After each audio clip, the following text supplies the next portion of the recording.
Vosotros traemos un abrazo muy grande de toda la familia y bueno, es una iglesia a la que amamos mucho y espero que en próximas ocasiones pues podamos estar juntos todos otra vez. Y abrimos la palabra del Señor en el Evangelio según Juan.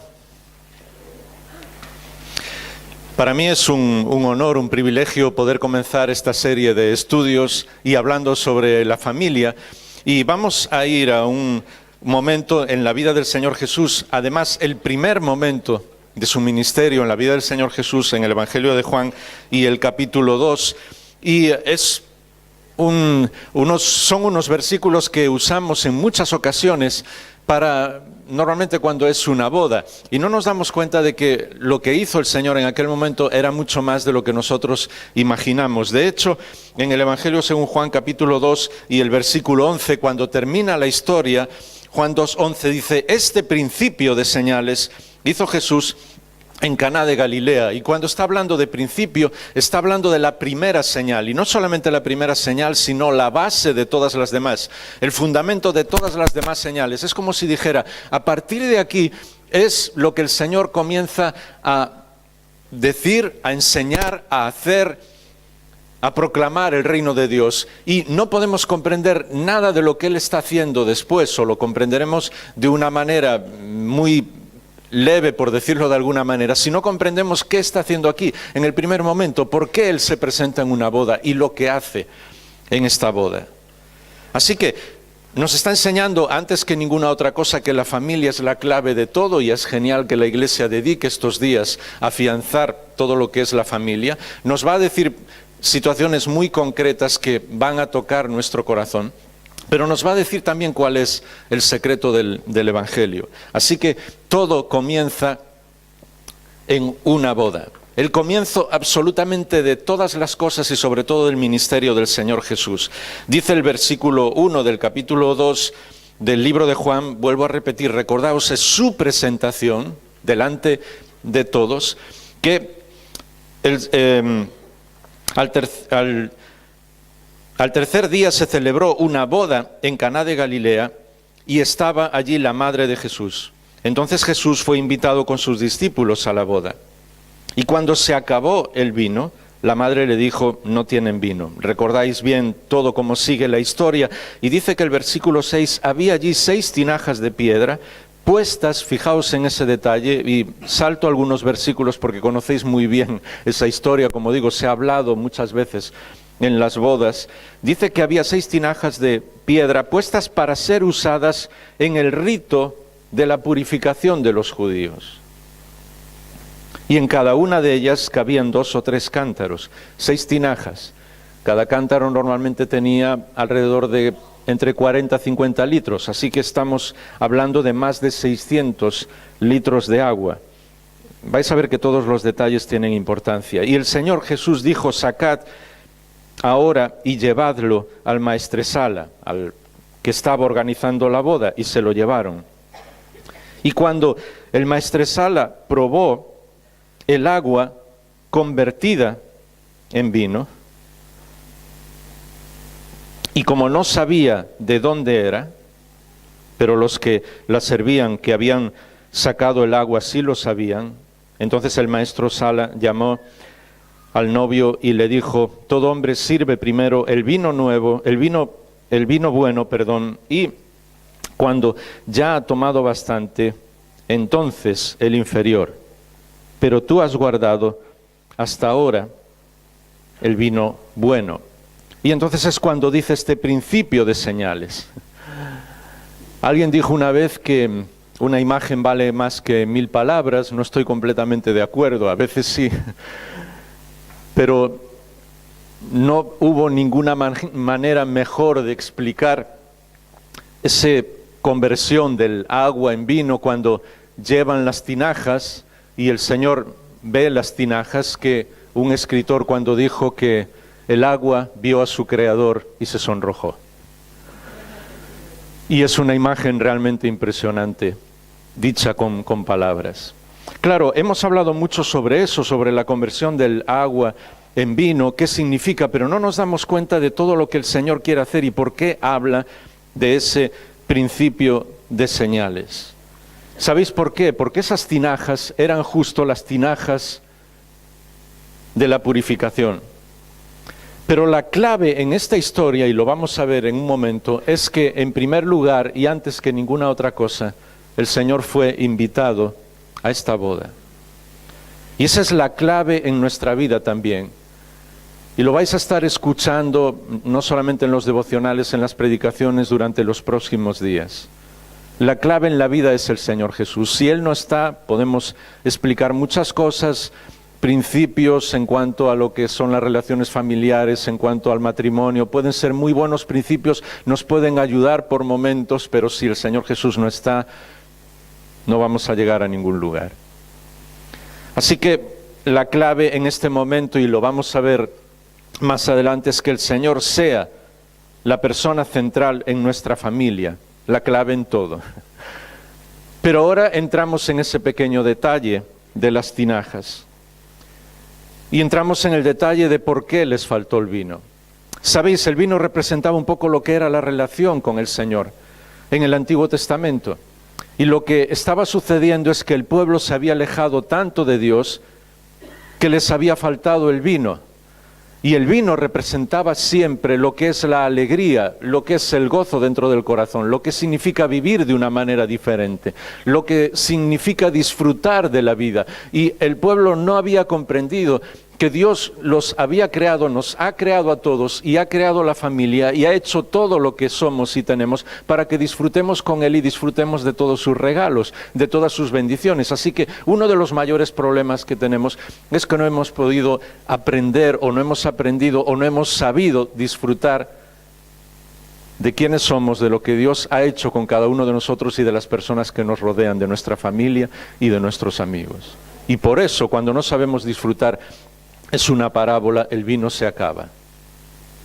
Y es curioso porque Dios usa esa imagen, es obvio que no para que tomemos vino de más, todos sabéis lo que significa emborracharse y cómo en la palabra del Señor mismo nos habla de que no seamos llenos de vino sino del Espíritu Santo. Pero esa imagen de alegría, de disfrutar, el pueblo la había perdido y a mí me da la impresión de que gran parte de los problemas que tenemos, no solamente en nuestras familias, sino también en la vida cristiana, es porque no hemos aprendido a disfrutar del Señor.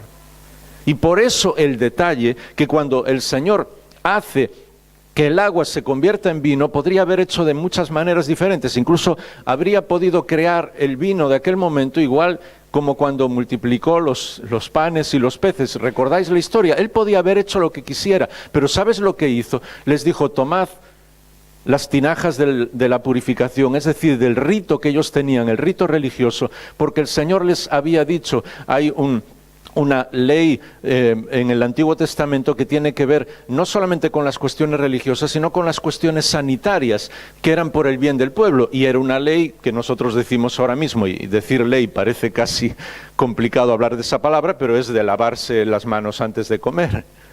Es una norma, digamos, una norma sanitaria. Pero ¿qué habían hecho ellos? Como pensaban que la religiosidad era lo más importante, los maestros de la ley, los escribas y fariseos, no solamente se lavaban antes de comer, se lavaban antes de cada plato, y algunos se lavaban 7 veces para que todo el mundo viera que ellos sí cumplían la ley. ¿Os dais cuenta de qué estamos hablando? Y de repente el Señor dice, muy bien, se acabó el vino, se acabó la alegría de la relación con Dios, se acabó el hecho de poder disfrutar con nuestro Creador, con nuestra familia, porque estamos hablando de una boda. Porque la gente está muy pendiente de la religiosidad y las personas piensan, y recordad que estamos viviendo en un país llamado cristiano, que saben muchas cosas de mí, que saben muchas cosas de Dios y no se dan cuenta que toda esa religiosidad, todo ese querer aparentar lo que hace es matar la alegría. Así que dijo, tomad las 6 tinajas que tenían para lavarse las manos, para el rito de la purificación, y a partir de ahora todo eso va a ser vino. Y si alguien quiere lavarse, va a tener que lavarse en vino. ¿Os dais cuenta del sentido del humor del Señor?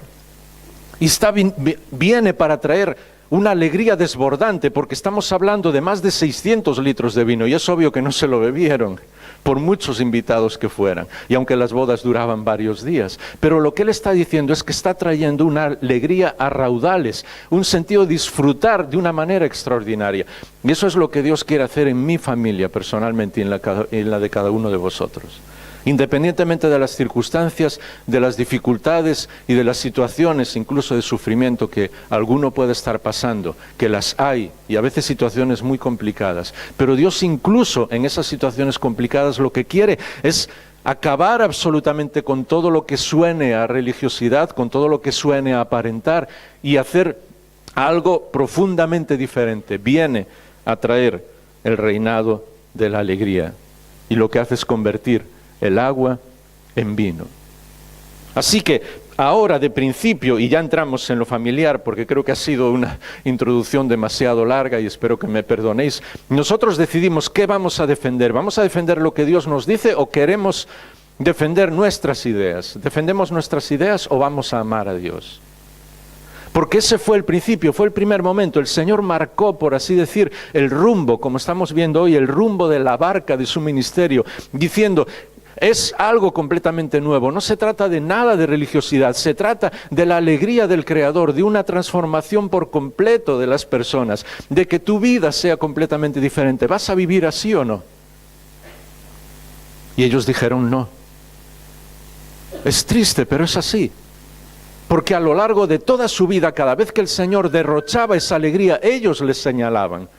Y estoy hablando de los principales de la religión, los maestros de la ley, los escribas y fariseos. Incluso hubo un momento que dijeron: no, tenemos que matarlo. ¿Sabes por qué? ¿Sabes la razón que dijeron? Porque si no, los romanos van a venir y quitarnos el templo. Todos lo recordáis. Y solo lo digo por encima, porque no quiero ponerme a predicar y olvidar de la familia. Pero les preocupaba más el templo que Dios mismo. Así jamás podemos ser felices en la vida, si nos preocupan más nuestras cosas que Dios mismo. Porque Él es la fuente de la alegría y de la felicidad. Así que las ideas claves que leemos aquí para cada uno de nosotros.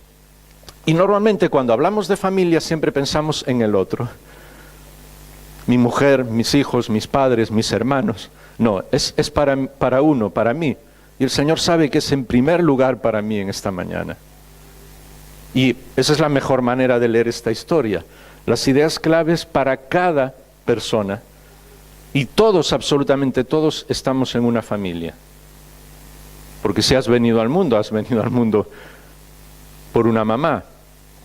Así que, casi seguro también, tu padre, una mamá, un papá, quizás tienes hermanos, quizás ya tienes hijos, todos estamos en una familia. Y ahí vamos con estas claves muy sencillas que se irán desarrollando durante los siguientes días en las siguientes conferencias. Primero, invita a Jesús. Él tiene que estar en tu casa. Y es obvio que le hemos invitado a que estuviera dentro de nuestra vida.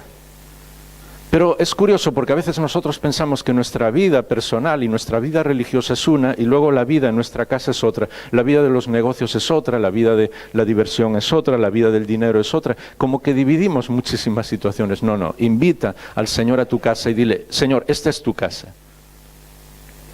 Aunque vivas solo, sola. Y no lo digas como nosotros incluso decimos a nuestros amigos: esta es tu casa.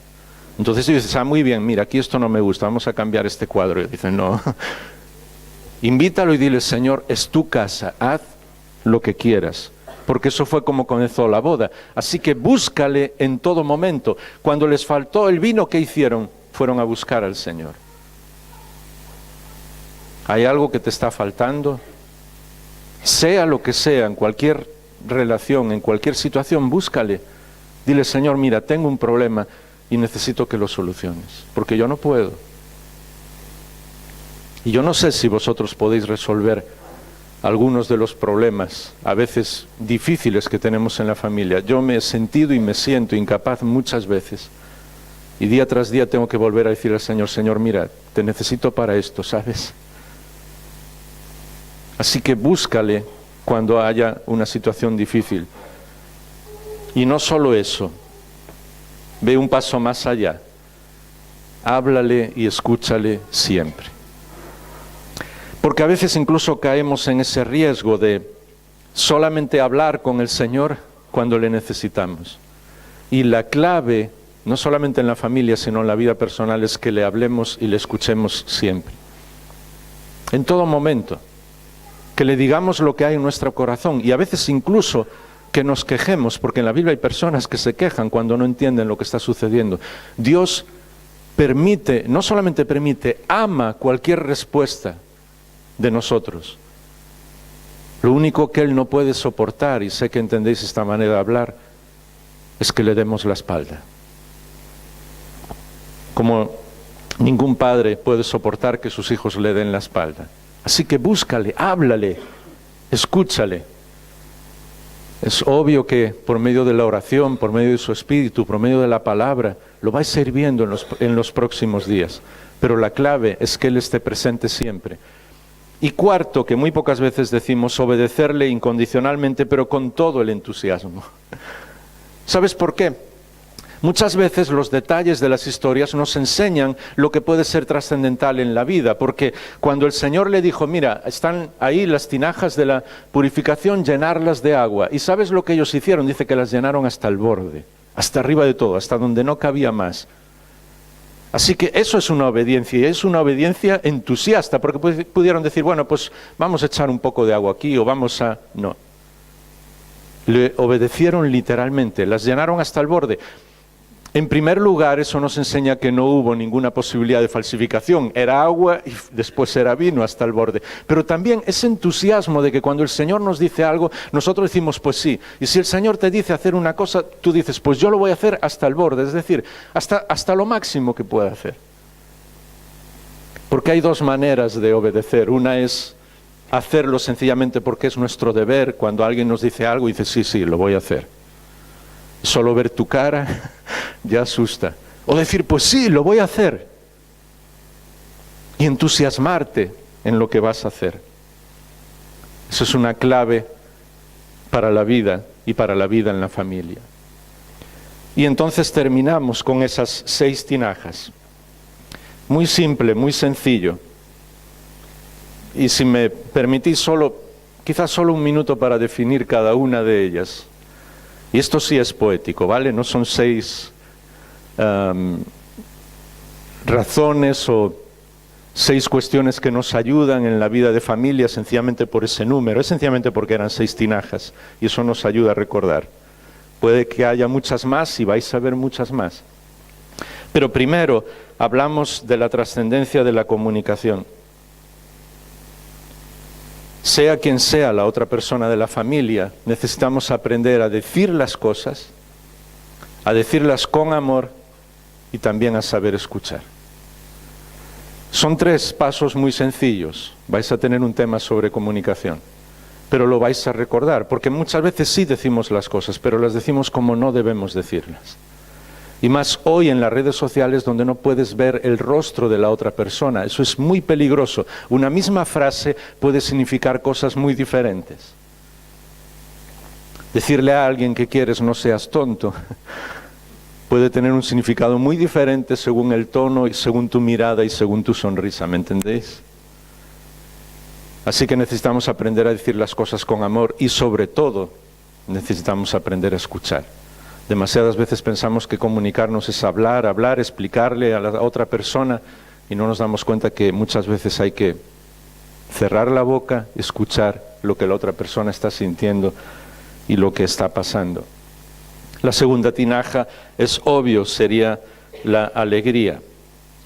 Se trata del vino, ¿os acordáis? De una vida radiante y de una alegría radiante. Y en ningún lugar tienes que estar más feliz que en tu familia. Trabaja para que eso sea así. Para que cada vez que alguien de la familia entra en casa, deja todo lo que sea para salir a abrazar a esa persona. Que llega, sea el padre, hijo, la madre, hermano, quien sea, para que se dé cuenta que llegar a casa es llegar a un lugar donde a uno le quieren. Y así podríamos hablar de muchos detalles que hacen que aprendamos a derrochar la alegría que Dios nos dio a cada uno de nosotros. No pienses que la familia puede ser aburrida, porque no es cierto. conforme empiezas a escuchar, una de mis mayores diversiones, y todos mis amigos lo saben, es escuchar a mis hijas. Es imposible para mí estar triste con todas las cosas que ellas me cuentan y me dicen, incluso cuando ellas están tristes. Porque, como dice muy bien el refrán, cuando uno está triste y lo comparte, esa tristeza disminuye. Pero cuando uno está alegre y lo comparte, la alegría se multiplica. Así que es importante que nuestro hogar sea un hogar alegre a pesar de las dificultades. Hay una tercera tinaja que tiene que ver con el cariño, es decir, con las pequeñas cosas de la vida, con los pequeños abrazos, con los pequeños detalles. Vivimos en una sociedad en la que las personas han dejado de ser importantes. Y muchas veces nuestros negocios, nuestras actividades, incluso nuestras redes sociales, las cosas que nos gustan, son más importantes y le dedicamos más tiempo que las demás personas de la familia. Y eso es lo que está destruyendo no solamente la vida de la familia, sino nuestra vida personalmente. No puedes vivir sin ser abrazado.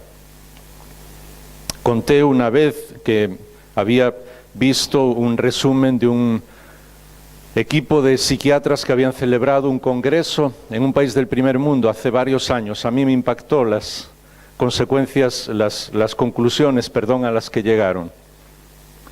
Eran algunos de los psiquiatras más conocidos en todo el mundo, y después de un congreso de 3 días estudiando diferentes situaciones y sobre todo las situaciones que ellos vivían día a día, llegaron a la conclusión de que más del 80% de las personas que iban a una consulta psiquiátrica, más del 80%, y eran ellos mismos que los decían porque habían visto esa experiencia en el día a día, no tendrían que haber ido si hubiera alguien que les escuchara y que les abrazara.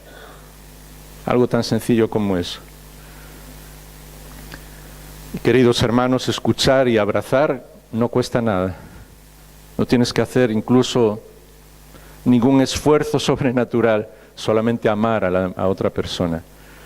Y ese cariño es el que muchas veces olvidamos y Dios quiere que recordemos dentro de la familia.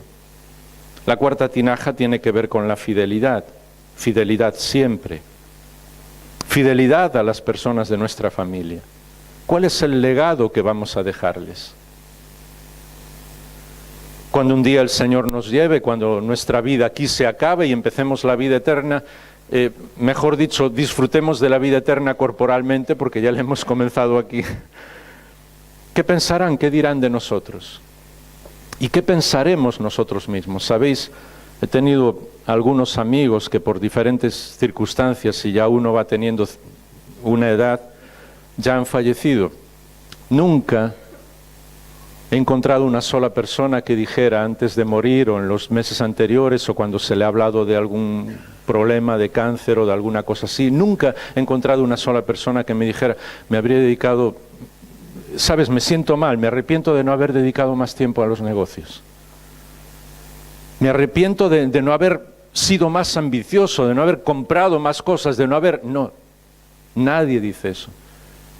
Siempre es, ¿sabes?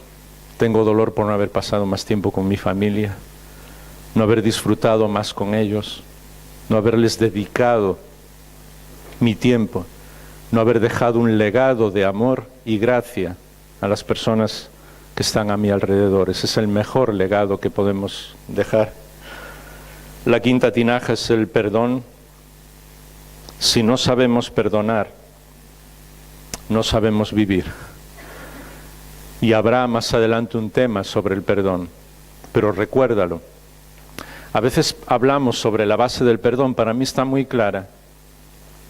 Tenemos que perdonar porque ninguno de nosotros es perfecto. Así que si yo quiero tener una relación normal con cualquiera de vosotros, muchas veces vais a tener que perdonarme, porque me voy a equivocar. Y yo voy a tener que perdonaros porque os vais a equivocar. Así que dejemos a veces de espiritualizar tanto las cosas y decir, bueno, es que el perdón, es que necesitamos la ayuda. Claro que necesitamos la ayuda del Espíritu de Dios, pero es tan simple como eso. Mira, no eres perfecto, así que si quieres tener una buena relación con cualquier persona dentro o fuera de tu familia, vas a necesitar que te perdonen y tú vas a necesitar también perdonar. Es así de simple. Si no, no existen las buenas relaciones, no existen ni siquiera las amistades y mucho menos la vida normal de familia. Y por último, una sexta tinaja, como digamos, poética, que tiene que ver con la aventura de vivir juntos, la aventura de ayudar. Y esto es un poco el desafío para terminar, porque el tiempo se ha ido. Es lo que yo personalmente, con el poder del Espíritu de Dios, puedo hacer por mi familia. ¿Vas a aceptar ese desafío de poner tú el 100% para que todo sea diferente? Es así de simple. O sencillamente vas a empezar a mirar alrededor, vamos a empezar a mirar alrededor y vamos a empezar a decir, bueno, a ver qué va a poner mi mujer, a ver qué van a hacer mis hijos, a ver qué van a hacer mis padres, a ver qué va a hacer mi hermano. O sencillamente acepto esa aventura. Porque la vida es una aventura, Dios la hizo así, la mejor aventura que existe. Y una aventura para vivirla con Él. Y Él ha prometido que nos va a ayudar en esa aventura. Y en esa aventura de servir a los demás, de ayudar a los demás. Mira, una persona solo puede ser feliz cuando sirve a otros. El ser más inmensamente feliz que existe en el universo, que es Dios mismo, es un Dios en tres personas, Padre, Hijo y Espíritu Santo. Y su felicidad, tal como la Biblia nos enseña, es que cada uno busca siempre la gloria del otro. Ninguno está pensando en sí mismo. Quieres ser feliz, quieres vivir una vida diferente, ayuda y sirve a los demás. Y comienza por tu familia. Y ese es el mensaje para Jaime también, para mí personalmente también. Queremos realmente tener un corazón que disfrute de todo lo que es la vida y que disfrute de la aventura, pues vamos a servir a los que tenemos con nosotros. Y no vamos ni a pensar cuál es el desafío para alguien de mi familia o para alguien de la iglesia, sino decirle al Señor cuál es el desafío para mí, porque yo quiero llevar a cabo ese desafío, yo quiero vivir esa aventura. Y aquí estoy, dispuesta. ¿Os dais cuenta la diferencia? Porque vivimos en una sociedad, desgraciadamente, que cada vez es más individualista.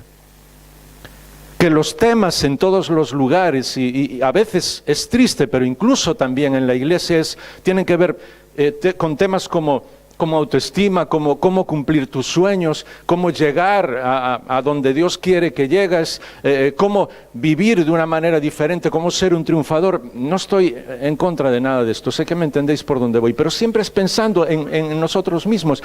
Y cuanto más pensamos en nosotros mismos, más infelices vamos a ser. Menos vamos a servir a los demás, menos vamos a ayudar a nuestra familia y menos vamos a transformar la sociedad. Y nunca os olvidéis que Dios nos ha llamado para transformar esta sociedad. Él un día va a hacer cielos nuevos y tierra nueva, pero quiere que antes todas las personas vean cómo podría ser ese futuro, viendo cómo somos nosotros, cómo vivimos nosotros, cómo tratamos a nuestras familias y cómo transformamos el mundo ayudando y sirviendo a los demás. El mundo necesita ver eso. Y solo lo va a ver cuando lo hacemos, cuando lo vivimos así, los hijos, las hijas de Dios. Es así de sencillo. Y cuando servimos a los demás, entonces encontramos nuestro significado en la vida. Y cuando dejamos de pensar en nosotros mismos, recibimos el amor de los demás y nosotros nos entregamos en amor por los demás, sin saber muchas veces qué es primero o qué es después. Nosotros nos ocupamos de amar, de derrochar gracia a las personas y el Señor se ocupa de todo lo demás. ¿Veis que es muy sencillo? Pero a veces nos suena complicado de vivir, ¿verdad? Así que vamos a pedir poder al Espíritu de Dios para vivir de esa manera. Y cuando hablamos de parecernos a Dios y de parecernos al Señor Jesús, en la base de todo eso está esa idea tan sencilla. Señor, yo quiero vivir la aventura de servir a los demás, de darme a los demás, de hacer que este mundo sea diferente con lo poco que yo pueda hacer. Quizás solamente en detalles que puedo hacer en mi vida. Quizás no tengo demasiado poder, no soy demasiado conocido, conocida. No te preocupes por eso, porque una sola acción cambia la vida de una persona. Una sola persona cambiada en el mundo puede transformar el mundo. Quien ayuda a Dios, y sé que entendéis este lenguaje, para que una persona sea transformada, está ayudando a transformar el mundo. Y una sola familia brillando con todos sus defectos, ¿os acordáis del perdón? Nadie es perfecto. Una sola familia brillando con todos sus defectos hace que las personas alcen sus ojos al cielo y digan, yo quiero vivir como esa familia, yo quiero conocer al Dios que ama esa familia, yo quiero conocer al Señor Jesús. Así que vamos a terminar orando. Perdonadme estos minutos que me extendí, pero vamos a terminar orando y me gustaría que termináramos orando, si fuera posible, como familias. Es complicado porque ahora tenemos lo de la barca. Yo no sé cómo podríamos hacer, pero ¿cómo, alguien se puede mover? Es complicado, ¿no? Os podríais mover y sencillamente acercaros a donde está vuestra familia, hermano, hermana, padre, mujer, marido, y después 3, 4 minutos Elías terminará. Pero creo que es la mejor manera de poder hacer este comienzo de los 50 días, porque es muchísimo más importante lo que vosotros podáis orar que lo que yo pueda decir.